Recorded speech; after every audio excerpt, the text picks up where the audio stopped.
Commentaire de saint Thomas d'Aquin sur l'épître de Paul aux Philippiens, chapitre 2, verset 8, suite. Remarquez que ce mot extérieur a été pour plusieurs une occasion d'erreur. C'est de là qu'au 3e livre des Sentences, distinction 6, on examine 3 opinions. La première, que la nature humaine n'aurait été unie au Christ que comme un accident, ce qui est faux. Car la personnalité de la nature divine est devenue la personnalité de la nature humaine. Alors en latin, c'est quia suppositum, non pas la personnalité, mais le suppos. Car le suppos de la nature divine est devenu le suppos de la nature humaine.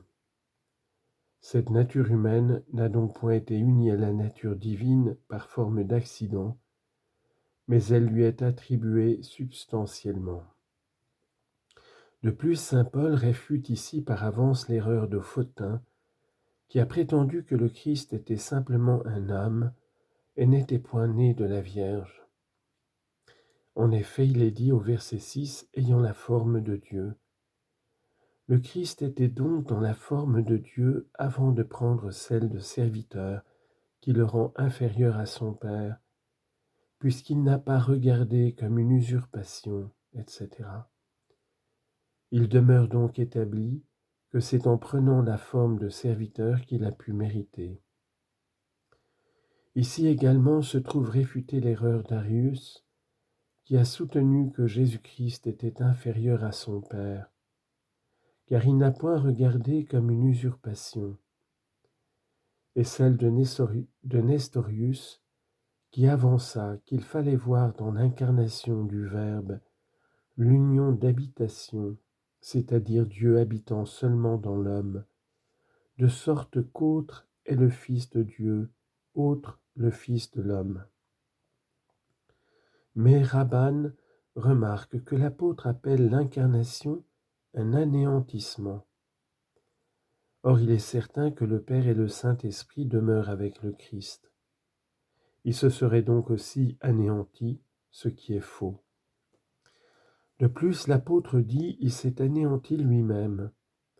Celui qui s'anéantit et celui qui est anéanti est donc le même. Or, tel est le Fils de Dieu, car il s'est anéanti lui-même. L'union s'est donc accomplie dans sa personne. Ici encore se trouve réfutée l'erreur d'Eutychès, qui enseigna que des deux natures il n'en résulte plus qu'une seule. Le Fils de Dieu n'aurait donc pas pris la forme de serviteur, mais quelque autre, ce qui est contraire à ce que dit saint Paul. Également l'erreur de Valentin, qui a dit que le Christ a apporté du ciel son corps, et celle d'Apollinaire, qui prétendit qu'il n'avait pas d'âme, car alors il ne se serait pas rendu semblable aux hommes. Quand saint Paul ajoute au verset 8, « Il s'est abaissé lui-même », il exalte l'humilité de Jésus-Christ dans le mystère de sa passion. Et d'abord il fait ressortir cette humilité, ensuite son mode, au verset 8, se rendant obéissant jusqu'à la mort. Le Christ est donc homme et en même temps très grand, car il est à la fois Dieu et homme. Toutefois, il s'est humilié. Confère Ecclésiastique chapitre 3 verset 20. Plus vous êtes grand, plus vous devez vous humilier en toutes choses. Et encore saint Matthieu chapitre 11 verset 29. Apprenez de moi, que je suis doux et humble de cœur.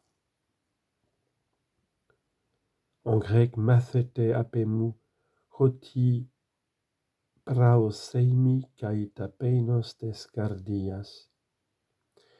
Le mode de l'humiliation et le signe de l'humilité, c'est l'obéissance, car le propre des orgueilleux est de suivre leur propre volonté. L'orgueilleux cherche en effet l'élévation, or il appartient à ce qui est élevé de n'être pas régi par un autre, et de le régir au contraire lui-même. Voilà pourquoi l'obéissance est opposée à l'orgueil.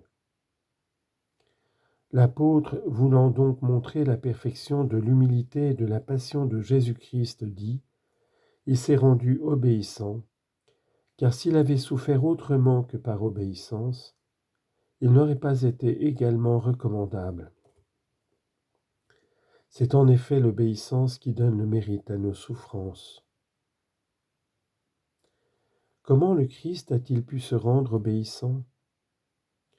Ce n'est point dans sa volonté divine, car elle est elle-même sa règle, mais dans sa volonté humaine, qui s'est réglée en tout sur la volonté de son Père.